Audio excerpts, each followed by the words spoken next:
The year is 1942, and America has fully entered World War II. But imagine a starkly different home front. Instead of the iconic image of Rosie the Riveter, symbolizing millions of women entering factories, this America is steeped in deep cultural conservatism. The very scent of freshly baked pie, not machine oil, would be associated with patriotism. Government posters, instead of calling women to labor, might depict happy families sharing dinner, a mother baking, a father preparing for work, children playing nearby. The message was clear, perhaps even a slogan: her front is home, her nation's strength. Powerful labor unions, already formidable, would wield even greater influence. They'd fiercely protect their traditionally male domains, seeing women as a direct threat to wages and the essence of their craft. Picture old Carl, the burly, 40-year veteran leader of the local steelworkers union, slamming his fist on the table. "No skirt," he'd bellow, "is coming near my machines." For them, it wasn't just economic, it was a matter of dignity, tradition, and preserving a man's world. This ingrained opposition, fueled by traditional expectations and a government-backed campaign emphasizing domestic roles, creates a paralyzing labor shortage. With millions of men serving overseas, vital war materials, planes, tanks, ships, and ammunition, are produced agonizingly slowly. The arsenal of democracy, instead of being a relentless machine, suffocates like a giant with constricted lungs. Life on the American home front becomes one of perpetual scarcity and heightened social control. Families face unprecedented rationing. Ration books thicken with coupons for almost everything: meat, dairy, bread, clothing, shoes, even common household goods like soap and paper. Black markets flourish, an open secret in every community. People barter, trading non-ration goods or services as currency. Housewives, now masters of making do, mend socks until they disintegrate, endlessly patch clothes, reuse every food scrap, and cultivate victory gardens out of sheer necessity. The smell of stale coffee and ersatz tea permeates homes, a constant reminder of wartime deprivation. The economy mobilizes, but under immense duress. Inflation soars due to limited supply. Wage stagnation in real terms means families constantly struggle to make ends meet. The war's strategic implications become profound. Slower American industrial output means a significantly longer World War II. In Europe, D-Day, perhaps planned for June 1944 in our timeline, might now be impossible until late 1945 or even 1946. This grants Germany more time to fortify the Atlantic Wall, develop new defensive technologies, and deploy advanced V weapons more effectively. The Soviet Union, bearing the brunt of the Eastern Front, endures exponentially higher casualties. Their exhaustion grows, potentially leading to a more demanding stance in any future peace negotiations. The psychological toll on Allied soldiers, waiting for a perpetually delayed invasion, becomes immense. In the Pacific, the island-hopping campaign turns into a nightmare. Each landing, each battle for an atoll, is characterized by desperate shortages. Imagine Marines on Peleliu, already a brutal fight, with significantly fewer flamethrowers, inadequate ammunition resupply, and a critical lack of combat engineers due to industrial bottlenecks. The human cost skyrockets. Naval battles grow riskier. Damaged ships take longer to repair due to scarce parts, and fewer new vessels come online. Strategic bombing campaigns against Japan are hampered by a limited number of B-29 bombers, each taking months longer to produce.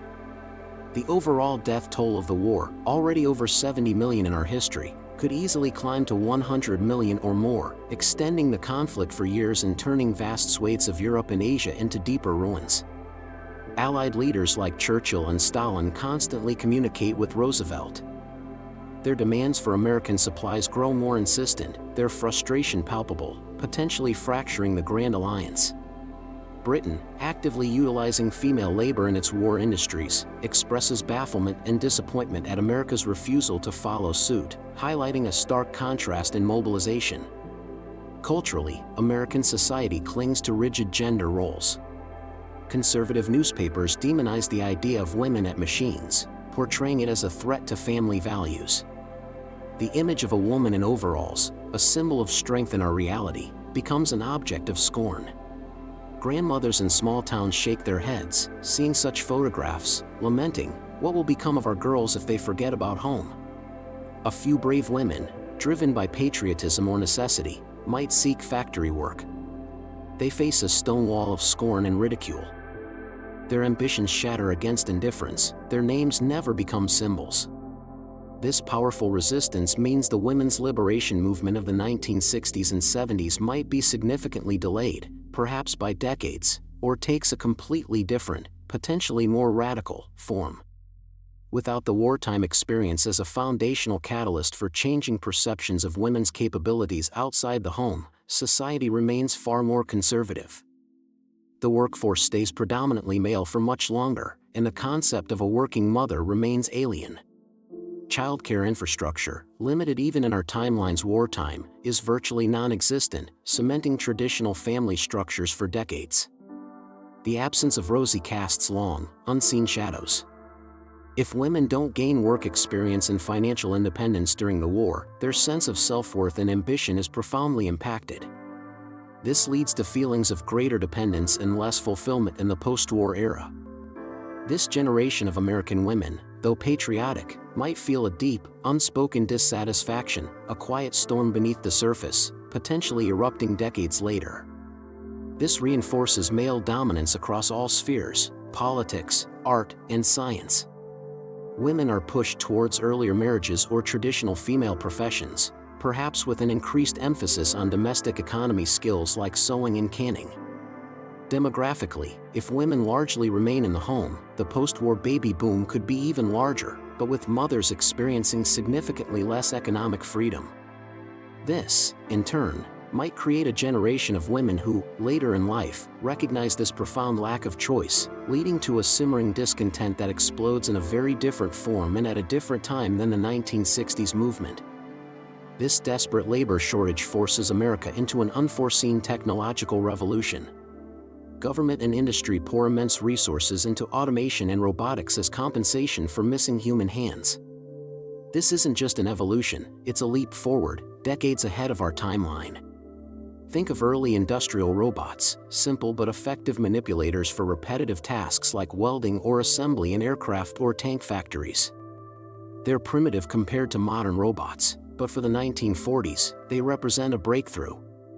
Numerical control, NC, machines, in nascent forms, are developed to precisely guide cutting and shaping tools, reducing the need for skilled machinists. The development of early computers, like ENIAC, shifts its primary focus from ballistic calculations to optimizing factory floor logistics and automated assembly. This accelerated birth of industrial computing receives unprecedented funding. Advances in materials science are also spurred by the pressure to produce more with less labor, leading to innovations in materials that are easier to manufacture or require less processing. This automated war becomes a unique feature of this alternate reality, distinguishing the American war experience from other nations. This early focus on industrial automation could mean that post-war technological development is skewed. While heavy industry might be highly automated, consumer electronics, personal computing, or even advanced medical technology could lag, as less research was poured into these areas during the war years. The US's persistent production issues create friction with its allies. Britain and the Soviet Union, already bearing immense burdens, demand more. Rhetoric about America's lack of full contribution intensifies, potentially straining post-war alliances. In its search for labor, the U.S. also turns to mass male immigration from non-belligerent nations, particularly from Latin America. This Bracero-like program operates on an unprecedented scale, making these workers a critical, highly visible part of the American industrial landscape. They often face discrimination, poor working conditions, and social tensions with existing ethnic groups, including African Americans and returning Japanese Americans, who also vie for limited non-military work. Post-war, these new communities reshape the demographic makeup of industrial cities, potentially leading to new forms of social stratification and a different trajectory for civil rights movements.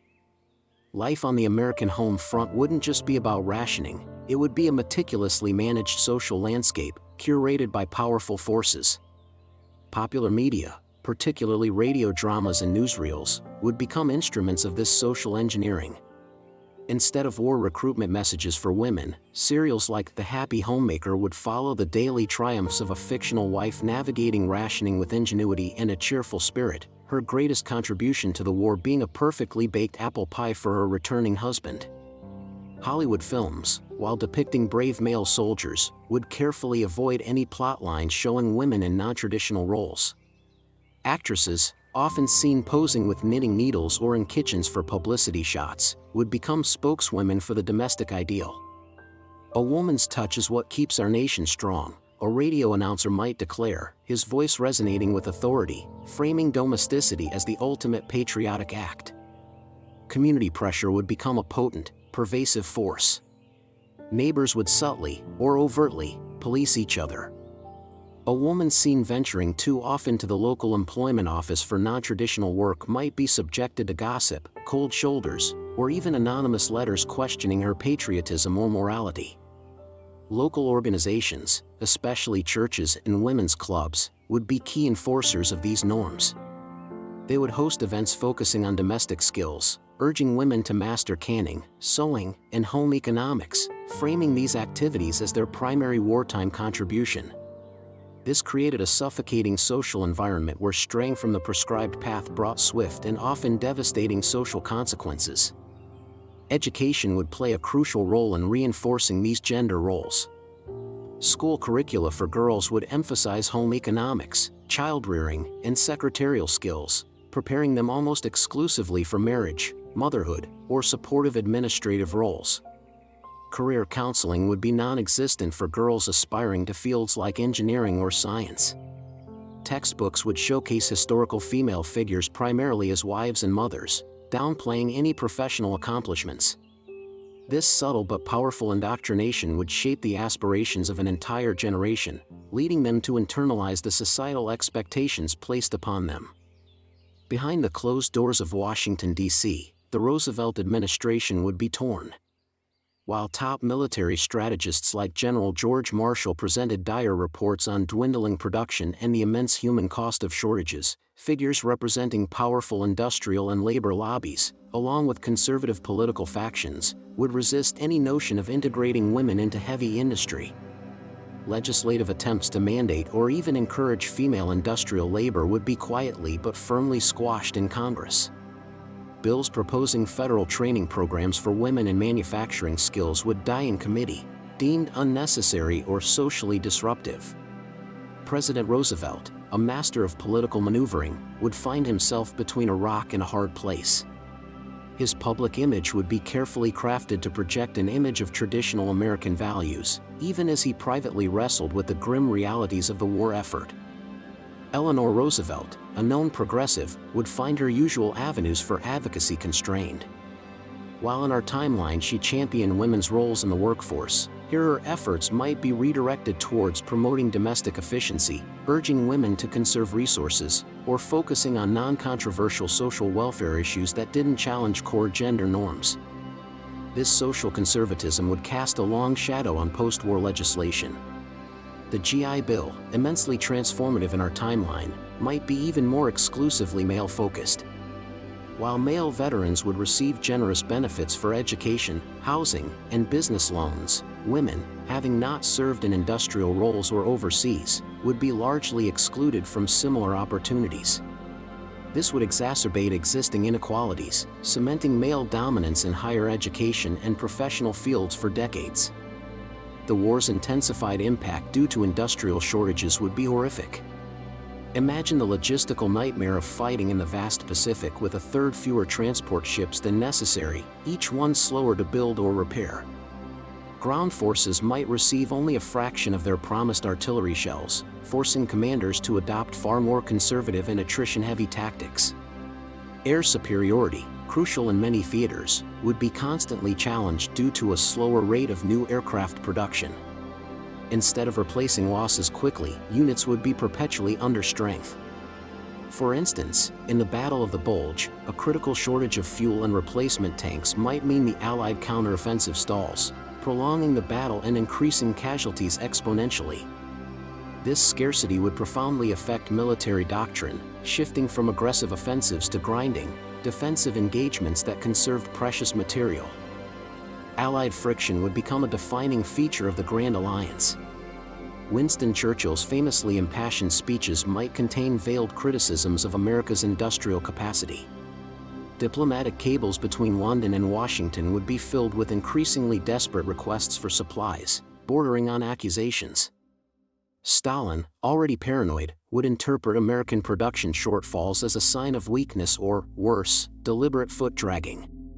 This would fuel his post-war ambitions, making him even more determined to create a buffer zone in Eastern Europe, perhaps even pushing aggressively into Central Europe, knowing the Western Allies were weakened by their prolonged struggle and depleted resources. The Cold War, when it finally arrived, would begin from a position of far greater Soviet strength and deeper Western distrust.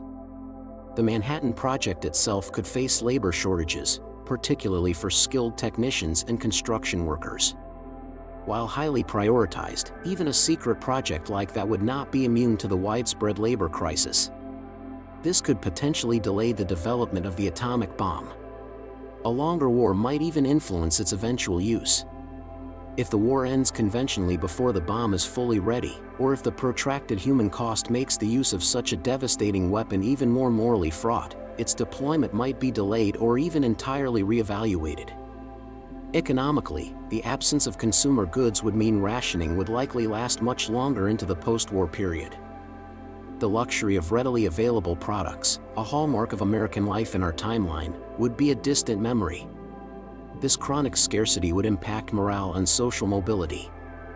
Working-class families, relying solely on a male income, would struggle immensely under the weight of inflation and limited goods. Their dreams of upward mobility would be severely curtailed.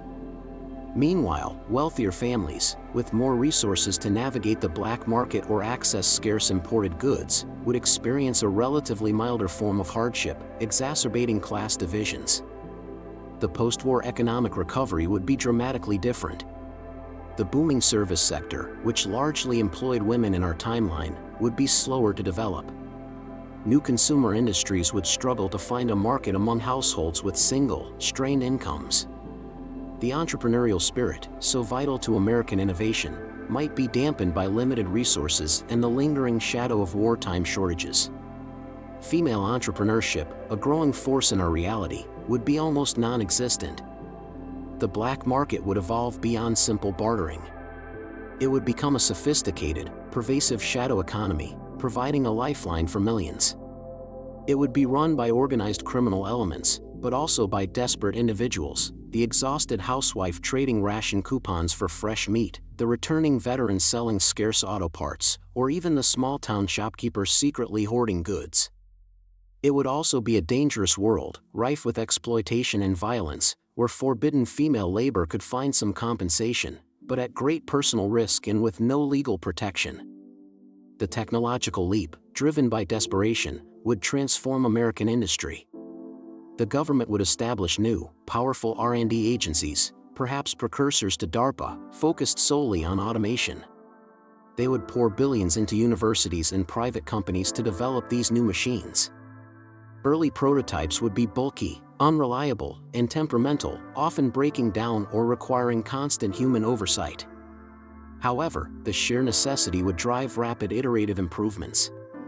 Imagine massive, clanking automated presses in Detroit, monitored by a handful of men, or rudimentary robotic arms meticulously welding fuselage sections in Seattle aircraft plants. The male workforce would undergo a massive retraining effort, shifting from manual labor to overseeing machines, becoming machine tenders or automation engineers. This early focus on industrial automation might indeed make the U.S. a global leader in factory efficiency, but could simultaneously cause it to lag in other technological fields like personal electronics or biotech, which might not receive the same wartime investment. The long-term social and cultural consequences would be profound and insidious. The suppressed second-wave feminist movement would eventually emerge, but likely from a different catalyst. It might stem less from women's professional experience and more from generations of accumulated frustration, economic hardship, and a growing intellectual critique of traditional gender roles, perhaps inspired by more progressive trends abroad. It might begin as a more intellectual, academic movement before becoming activist. Marriage and family structures would remain deeply traditional. Earlier marriages and larger families would be common, but hidden beneath the surface, rates of marital unhappiness and divorce, though likely still socially stigmatized and underreported, might rise as women felt unfulfilled or trapped. The very concept of self-actualization for women would remain largely alien, replaced by a focus on duty and sacrifice for the family and nation. Artistic and intellectual life would reflect this patriarchal society. Fewer female writers, artists, philosophers, or scientists would gain recognition. Their perspectives would be largely absent from mainstream discourse. Literature would largely focus on male experiences and heroism, with female characters primarily serving as supportive figures. Scientific breakthroughs might also be slowed by the exclusion of half the population's intellectual potential. Political representation for women would be virtually non-existent for decades longer. The idea of a female senator or governor would remain radical, a topic for speculative fiction rather than political reality. The political landscape would be overwhelmingly male, white, and conservative on social issues. The integration challenges for the increased Latin American male workforce would be immense. Many would face segregation in housing and public spaces. Labor disputes would frequently arise, fueled by ethnic tensions and fears of job displacement among existing working-class groups. These communities would grow large and established earlier in industrial hubs of the North and Midwest, permanently altering the demographic and cultural fabric of cities like Chicago, Detroit, and Cleveland, giving rise to unique social and political dynamics not seen in our timeline. The pervasive social conservatism would also manifest in the realm of national morale and public health. With the war dragging on and the home front suffering severe privations, the government's unwavering emphasis on traditional gender roles could become a double-edged sword. While intended to maintain stability, it could also foster a deep-seated resentment among women, who felt their potential was deliberately suppressed during a time of national crisis. This simmering discontent, unable to find an outlet in the workforce, might surface in other ways: higher rates of domestic anxiety, increased reliance on sedatives or alcohol for stress relief, though these too would be scarce, or a general sense of quiet desperation that permeated households. The concept of shell shock for soldiers was recognized, but the psychological toll on women managing scarcity and isolation at home, under immense societal pressure, would be largely ignored and untreated. Moreover, the public health consequences of prolonged rationing and stress would be significant. Malnutrition, while perhaps not reaching famine levels, could lead to widespread deficiencies. Children might suffer from stunted growth or developmental issues due to inadequate diets.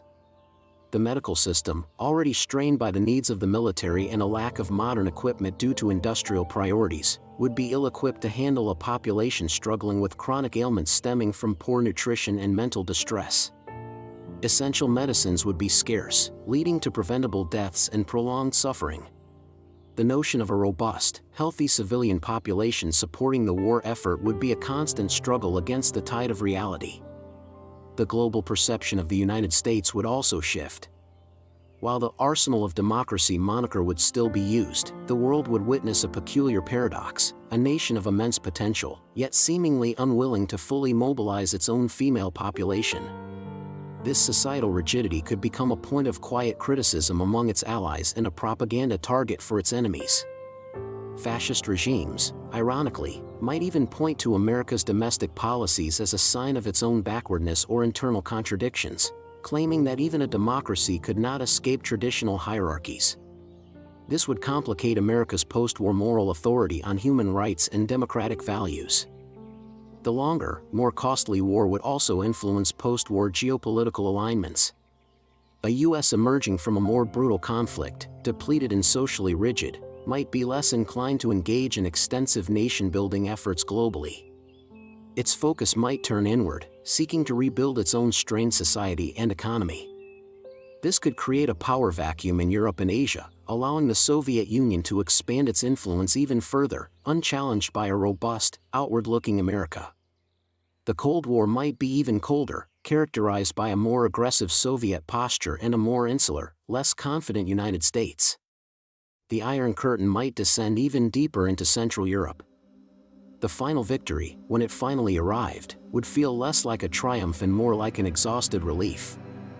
There would be no widespread euphoria akin to VJ Day in our timeline, but rather a quiet, weary return to a new, yet stubbornly unchanged, normal.